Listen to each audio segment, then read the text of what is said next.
नमस्कार, मैं हूं संजय पांडे और आप देख रहे हैं सामाजिक सरोकार की बात। 250 मुर्दों का इलाज हो गया झारखंड के अंदर आयुष्मान योजना के अंतर्गत। जी हाँ, प्रधानमंत्री आयुष्मान योजना।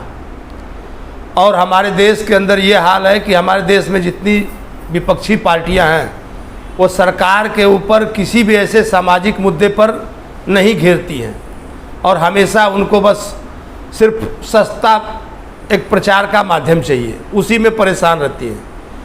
और ये जो योजना थी, सरकार की जो योजना थी भारत सरकार की, और जब से इसको दिया गया तमाम प्राइवेट अस्पतालों को, तब से जा कर के इसके अंदर तमाम किस्म के भ्रष्टाचार हुए।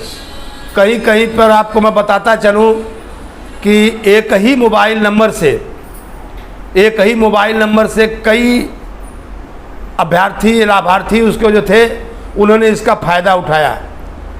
और यही हाल कमोबेश आपके महाराष्ट्र के अंदर भी हुआ। महाराष्ट्र में एक योजना चल रही थी, पहले उसका नाम था राजीव गांधी जीवनदायी योजना, बाद में चल कर के ये महात्मा ज्योतिबा फुले योजना का नाम इसको दिया गया। और मैं आपसे बताता चलूँ कि ये सरकार जितनी भी योजनाएं मेडिकल में लाती हैं, कहीं ना कहीं इसमें भ्रष्टाचार होता ही होता है। और उसके रीज़न है सिर्फ और सिर्फ उसको कई जगह में इलाज का दे देना, कई प्राइवेट हॉस्पिटलों को उसमें सम्मिलित कर लेना।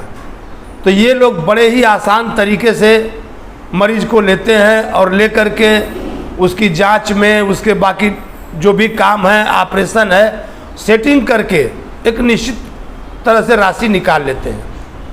और यही कमोबेश पूरे देश में यही चल रहा है और किसी को भी फुर्सत नहीं है कि इसके बारे में बोले या इस भ्रष्टाचार पर उंगली उठाए।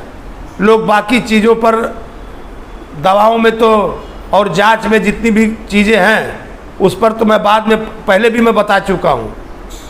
मैंने अपने 1-2 वीडियो में प्रधानमंत्री जन औषधि में भ्रष्टाचार, मेडिकल में और भ्रष्टाचार, उन सब चीज़ों पर तो हमने पहले आपसे बात की थी। लेकिन आज मैं जिस तरह से झारखंड में 250 मुर्दों का इलाज हो गया इस योजना के अंतर्गत, और वहाँ के जो स्वास्थ्य मंत्री गुप्ता जी थे उन्होंने कहा कि मेरा वज़न ज़्यादा है, मैं उस पर कार्रवाई करूँगा। ये सब बात सिर्फ कहने की है, जहाँ पोल खुल गया वहाँ मालूम पड़ा। नहीं तो अगर इस योजना के बारे में एक खास किस्म की जांच आयोग बैठा करके इस पर ध्यान देना चाहिए, क्योंकि सरकारी योजनाएं भ्रष्टाचार की भेंट चढ़ी जा रही है, चाहे लोग लाख जतन कर लें। और हमने पहले भी कहा कि इसकी जो मुख्य वजह है वो सिर्फ और सिर्फ यही है कि उसको प्राइवेट संस्थाओं को देना। तो क्या सरकार अगर 5 लाख तक का बीमा दे रही है स्वास्थ्य में, प्रदेश सरकार अपना अलग से बीमा दे रही है, तो क्यों न दोनों बीमा को जोड़ करके और सरकारी में ही लागू किया जाए कि जो भी मरीज आएगा कमज़ोर तबके से होगा उसका पूरा इलाज सरकारी में ही किया जाएगा। और अभी तो हमने सिर्फ इस योजना के बारे में आपसे आज चर्चा की है, फिर विस्तार से इस पर मैं आपको प्रधानमंत्री जन औषधि से लेकर के बाकी चीज़ों पर एक दिन मैं अपने विश्लेषण को रखूँगा और आप सबको बताऊँगा कि किस प्रकार से इस देश के अंदर कितना पैसा नाजायज़ रूप से बेकार जाता है। और हल्ला तो बहुत होता है पर जो आम पब्लिक है उसके काम कुछ नहीं आता है। फिर मैं आपको आगे इसके बारे में बताऊंगा। तब तक के लिए धन्यवाद।